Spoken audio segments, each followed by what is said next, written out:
Formación del Sol. El Sol se formó hace 4.650 millones de años y tiene combustible para 7.500 millones de años más. Después, comenzará a hacerse más y más grande, hasta convertirse en una gigante roja. Finalmente, se hundirá por su propio peso y se convertirá en una enana blanca, que puede tardar unos 1.000 millones de años en enfriarse. Se formó a partir de nubes de gas y polvo que contenían residuos de generaciones anteriores de estrellas. Gracias a la metalicidad de dicho gas, de su disco circunestelar surgieron, más tarde, los planetas, asteroides y cometas del Sistema Solar. En el interior del Sol se producen reacciones de fusión en las que los átomos de hidrógeno se transforman en helio, produciéndose la energía que irradia. Actualmente, el Sol se encuentra en plena secuencia principal, fase en la que seguirá unos 5.000 millones de años más fusionando hidrógeno de manera estable. Se estima que la formación y evolución del Sol comenzó hace unos 4.600 millones de años con el colapso gravitacional de una pequeña parte de una nube molecular gigante. La mayor parte de la masa colapsante se reunió en el centro, formando el Sol, mientras que el resto se aplanó en un disco protoplanetario a partir del cual se formaron los planetas, satélites, asteroides y otros cuerpos menores del Sistema Solar. Este modelo ampliamente aceptado, conocido como la hipótesis nebular, fue desarrollado por primera vez en el siglo XVIII por Emmanuel Swedenborg, Immanuel Kant y Pierre-Simon Laplace. Su desarrollo posterior ha entretejido una variedad de disciplinas científicas como la astronomía, la física, la geología y las ciencias planetarias. Desde los albores de la era espacial en 1950 y el descubrimiento de planetas extrasolares en la década de 1990, el modelo ha sido desafiado y refinado para incorporar las nuevas observaciones. El Sistema Solar evolucionó mucho desde su formación inicial. Muchas lunas formaron discos de gas y polvo circulares alrededor de los planetas a los que pertenecen, mientras se cree que otras lunas se formaron de manera independiente y más tarde fueron capturadas por sus planetas. Todavía otras, como la luna de la Tierra, pueden ser el resultado de colisiones gigantes. Estas colisiones entre cuerpos aún se producen y han sido fundamentales para la evolución del Sistema Solar. Las posiciones de los planetas se desplazaron con frecuencia. Ahora se cree que esta migración planetaria fue responsable de gran parte de la evolución temprana del Sistema Solar. Nebulosa solar. La hipótesis actual sobre la formación del Sol es la hipótesis nebular, propuesta por primera vez por Emmanuel Swedenborg.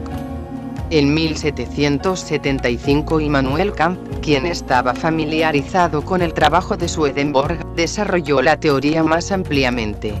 Una teoría similar fue formulada independientemente por Pierre-Simon Laplace en 1796. La teoría nebular sostiene que hace 4.600 millones de años el Sistema Solar se formó por un colapso gravitacional de una nube molecular gigante. Esta nube inicial tenía probablemente varios años luz de largo y fue la sede del nacimiento de varias estrellas. Aunque el proceso era visto como relativamente tranquilo, estudios recientes de antiguos meteoritos revelan restos de elementos solamente formados en los núcleos de estrellas muy grandes que explotan, indicando que el ambiente en el que el Sol se formó estaba dentro del alcance de algunas supernovas cercanas. La onda de choque de estas supernovas pudo haber desencadenado la formación del Sol a través de la creación de regiones de sobredensidad en la nebulosa circundante, causando el colapso de ellas. En un artículo aparecido en 2009 se ha sugerido que nuestro Sol nació formando parte de un cúmulo estelar con una masa de entre 500 y 3.000 masas solares y un radio de entre 1 y 3 parsecs, pensándose que aunque las estrellas que formaron dicho cúmulo se han ido dispersando con los años, existe la posibilidad de que entre 10 y 60 de esas estrellas pudieran estar en un radio de 100 parsecs alrededor del Sol. Una de estas regiones de gas colapsante, conocida como nebulosa protosolar, pudo haber formado lo que llegó a ser el Sol. Esta región tenía un diámetro de entre 7.000 y 20.000 unidad astronómica y una masa apenas mayor que la del Sol, entre 1,001 y 1,1 masas solares. Se creía que su composición sería más o menos la del Sol actual, aproximadamente 98% por masa de hidrógeno y helio presente desde el Big Bang, y 2% de elementos más pesados creados por generaciones anteriores de estrellas que murieron y los expulsaron de vuelta al espacio interestelar. Tan pronto como la nebulosa colapsó, la conservación del momento angular significó que girara más rápido. Tan pronto como el material dentro de la nebulosa se condensó, los átomos en su interior comenzaron a colisionar con frecuencia creciente, causando que liberaran energía en forma de calor. El centro, donde la mayor parte de la masa se acumuló, se volvió cada vez más caliente que el disco circundante. Cuando las fuerzas en competencia asociadas con la gravedad, presión del gas, campos magnéticos y la rotación actuaron en ella, la nebulosa en contracción empezó a aplanarse, tomando la forma de un disco protoplanetario con un diámetro de aproximadamente 200 unidad astronómica, y una protoestrella caliente y densa al centro. Estudios de las estrellas de Tauri, estrellas jóvenes con masa solar prefundida, que se creían similares al Sol en este punto de su evolución, mostraron que están frecuentemente acompañadas por discos de materia preplanetaria. Estos discos se extienden por varias unidades astronómicas y son bastante fríos, alcanzando apenas 1000 K en su punto más caliente. Después de 100 millones de años, la temperatura y la presión en el núcleo del Sol se hizo tan grande que su hidrógeno comenzó a fusionarse, creando una fuente interna de energía que contrarrestó la fuerza de la contracción gravitacional hasta que se alcanzó el equilibrio hidrostático. En este punto el Sol se volvió una estrella completamente nueva. De esta nube y su gas y polvo, la nebulosa solar, se piensa que se formaron varios planetas. El mecanismo actualmente aceptado por el cual los planetas se formaron es conocido como acreción, en el que los planetas comenzaron como granos de polvo en órbita alrededor de la protoestrella central, que inicialmente se formaron por el contacto directo entre grupos de entre 1 y 10 kilómetros de diámetro, que a su vez colisionaron para formar cuerpos más grandes, planetesimales, de aproximadamente 5 kilómetros de tamaño, gradualmente incrementados por colisiones adicionales de 15 centímetros por año durante el transcurso de los siguientes pocos millones de años.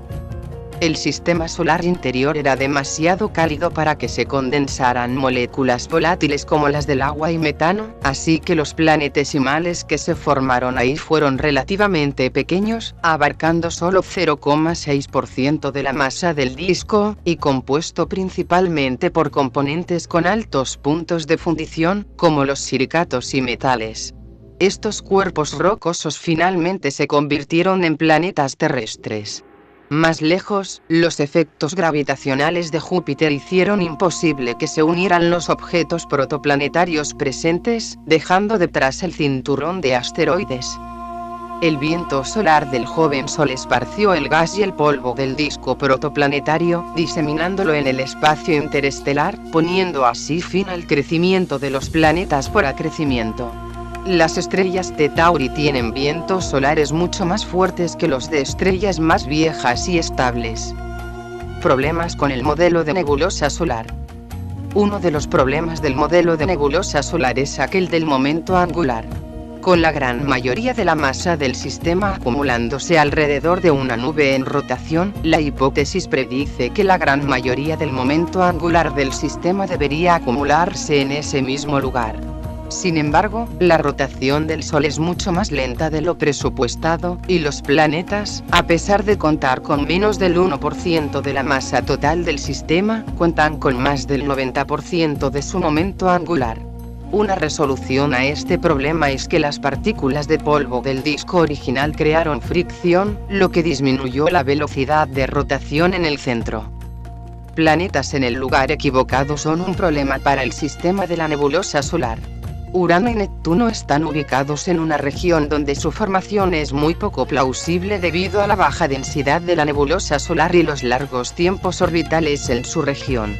Aún más, los Júpiter caliente que ahora se observan alrededor de otras estrellas no se pueden haber formado en sus posiciones actuales si es que ellas se formaron a partir de nebulosas solares también. La solución a estos problemas pueden estar en las migraciones planetarias por las cuales los planetas cambian con el tiempo su distancia al Sol, bien acercándose bien alejándose de este. Las detalladas características de los planetas son también un problema. La hipótesis de la nebulosa solar predice que todos los planetas se formarán exactamente en el plano eclíptico. En cambio, las órbitas de los planetas clásicos tienen varias inclinaciones respecto de la eclipse. Aún más, para los gigantes gaseosos se puede predecir que sus rotaciones y sistemas lunares tampoco estarán inclinados respecto del plano elíptico, teniendo Urano una inclinación de 98º. La Luna, siendo relativamente grande en comparación a la Tierra, y otras lunas que se encuentran en órbitas irregulares respecto a su planeta son otro problema. Ahora se cree que estas observaciones se explican por eventos que ocurrieron después de la formación inicial del sistema solar.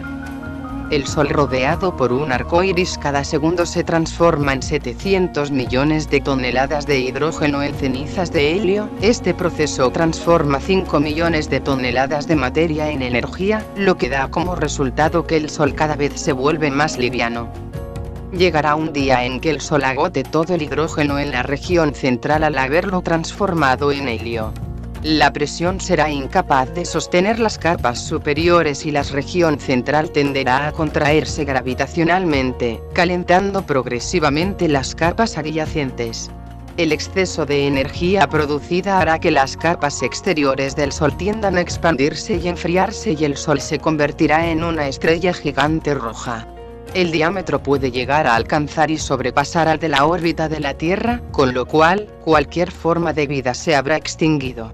Cuando la temperatura de la región central alcance aproximadamente 100 millones de kelvins, comenzará a producirse la fusión del helio en carbono mientras alrededor del núcleo se sigue fusionando hidrógeno en helio. Ello producirá que la estrella se contraiga y disminuya su brillo a la vez que aumenta su temperatura, convirtiéndose el Sol en una estrella de la rama horizontal. Al agotarse el helio del núcleo, se iniciará una nueva expansión del Sol y el helio empezará también a fusionarse en una nueva capa alrededor del núcleo inerte, compuesto de carbono y oxígeno, y que por no tener masa suficiente el Sol no alcanzará las presiones y temperaturas suficientes para fusionar dichos elementos en elementos más pesados, que lo convertirá de nuevo en una gigante roja, pero esta vez de la rama asintótica gigante, y provocará que el astro expulse gran parte de su masa en la forma de una nebulosa planetaria, quedando únicamente el núcleo solar, que se transformará en una enana blanca y, mucho más tarde, al enfriarse totalmente, en una enana negra. El Sol no llegará a estallar como una supernova al no tener la masa suficiente para ello. Muchas gracias por ver el video. Suscríbete a mi canal para ver más videos como esto. Hasta luego.